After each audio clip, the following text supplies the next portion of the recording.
President Trump has railed against the immigration family reunification program since 2016, making it a centerpiece of his campaign for president and tagging it with a negative nickname. But now that the First Lady's parents, his in-laws, have used the program to become U.S. citizens, critics are the ones having the field day.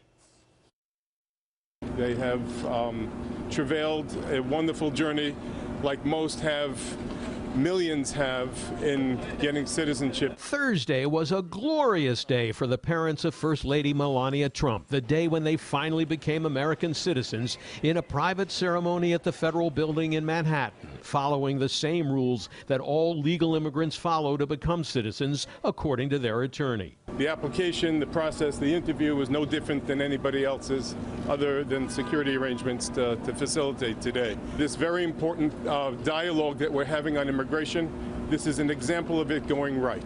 But the irony is the program Melania Trump's parents used to immigrate to the U.S. and then become citizens, the family reunification program, has been one of President Trump's favorite targets. He calls it chain migration and has repeatedly denounced the program in the strongest possible terms, charging that it allows criminals and security risks to enter the country and take jobs away from Americans. Under the current broken system, a single immigrant can bring in virtually unlimited numbers of distant relatives. We want to get rid of chain migration. Ending chain migration. Ending chain migration. You have chain migration. This was the Schumer deal. Schumer wanted this.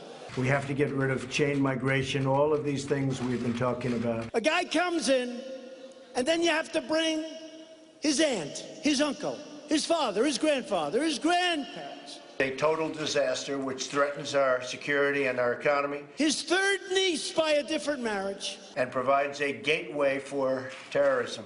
They think it's good politically. I'll tell you what, I think it's horrible politically. What do I know? But I did become president in like a year and a half.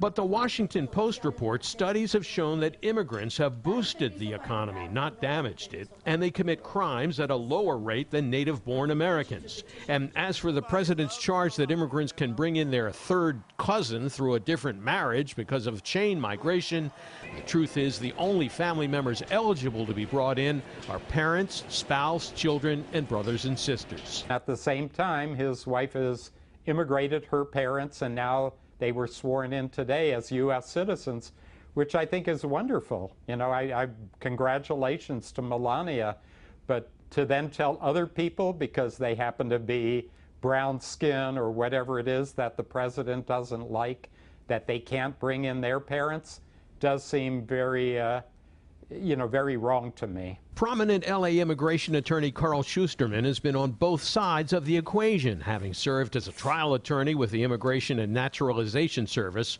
before he went into private practice. He believes the U.S. immigration program should reduce but not destroy the INS family reunification program. I would devote some of those family-based people to the employment-based categories, because there's Indian and Chinese programmers, cancer scientists, waiting 10 or 20 years to get green cards. So I would move some of those family categories to employment, but to say that you can't bring your parents into the U.S. or you can't bring your spouse into the U.S., I think that goes against all of our traditions.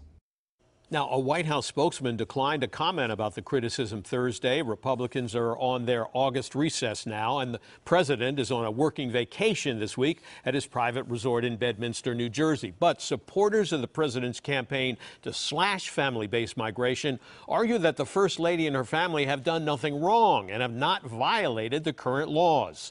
They say wanting the rules to be changed for the future doesn't reduce the legitimacy of following the current rules, which Melania Trump's family has done.